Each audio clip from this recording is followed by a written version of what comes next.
बिस्मिल्लाहिर्रहमानिर्रहीम। सवाल किया है, कुर्बानी के जानवर से नफ़ा उठाना का क्या हुक्म है। जैसा कि उसके थनों से दूध निथारना या उसके जिस्म के बाल अगर बड़े हो जाए तो उन बालों को बेचना, या कुर्बानी का जानवर सवारी के तौर पर इस्तेमाल करना या किराए पर देना, इन तमाम की क्या शक्ल है। जवाब दे इन नवाजिशों की। जवाबन इसका अर्ज़ ये है, देखिए कुर्बानी के जानवर का दूध या उसके बालों का निकाल कर जो है ऊन बनाना, किसी भी तरह का इस्तेमाल में लाना जायज़ नहीं है। चाहे आप उस पर सवारी करें, इसकी भी इजाज़त नहीं है, या उसे आप किराए पर दें, किसी भी तरह उसे भी इजाज़त नहीं है। गर्ज ये है कि इससे कोई नफ़ा हासिल ना किया जाए। ऐसे जानवर के थनों में अगर दूध हो तो ठंडे पानी के छींटे जो हैं मारकर खुश्क कर देना चाहिए। अगर खुश्क ना हो और जानवर को तकलीफ़ हो रही हो, जैसा दूध ज़्यादा हो गया थनों के अंदर तो तकलीफ़ ज़्यादा होती है, तो निकाल कर सदका कर देना चाहिए।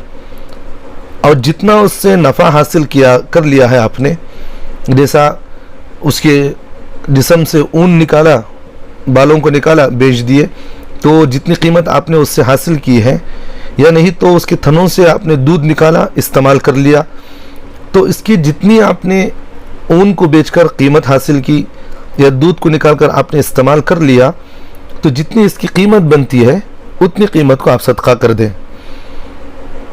और जितना इससे नफ़ा हासिल कर लिया हो इतनी मालियत का सदका करना चाहिए।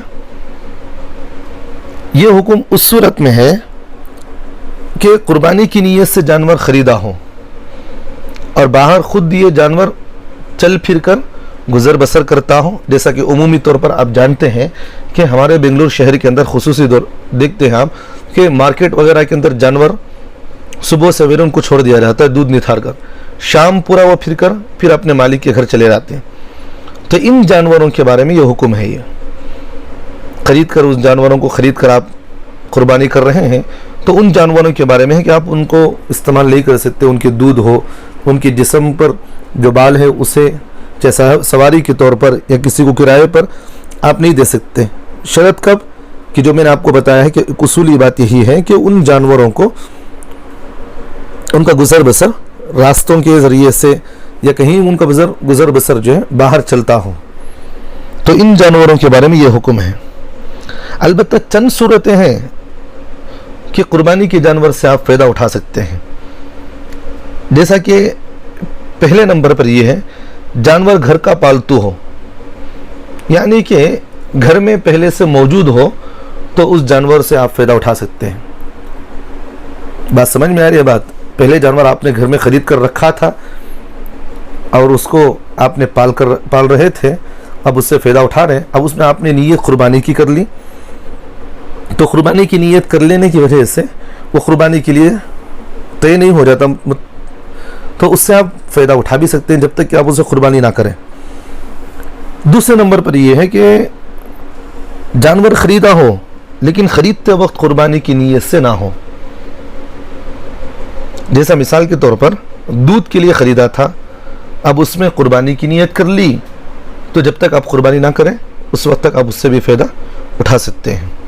इसी तरह कुर्बानी की नीयत से ही ख़रीदा था लेकिन मालिक उसको चारा खुद खिलाता है या ख़रीद कर लाकर खिलाता है या बग़ैर ख़रीदे काट कर लाकर खिलाता है, तो उस जानवर से भी आप फ़ायदा उठा सकते हैं। जैसा उमूमी तौर पर कुर्बानी के दिनों के अंदर आप जानवर ख़रीदते हैं, ख़रीदने के बाद जानवर को चारा खुद आप डालते हैं ला कर के, या नहीं तो कहीं से आप काट कर लाकर डालते हैं। तो अगर ये शक्लें हों तो आप उसका दूध से या नहीं तो उसके जिस्म पर जो बाल हैं उससे, चाहे आप उसे जानवर को किराए पर देकर किसी भी तरीके से आप फ़ायदा उठा सकते हैं। दुआ है कि अल्लाह हम तमाम को अमल की तौफीक अता फरमाए।